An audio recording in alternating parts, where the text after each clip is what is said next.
Мартинит, 5 февраля, будет ураганный ветер, но на море волны нету,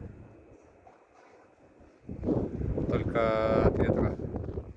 Ветер поднимает такую пыльцу морскую, уносит.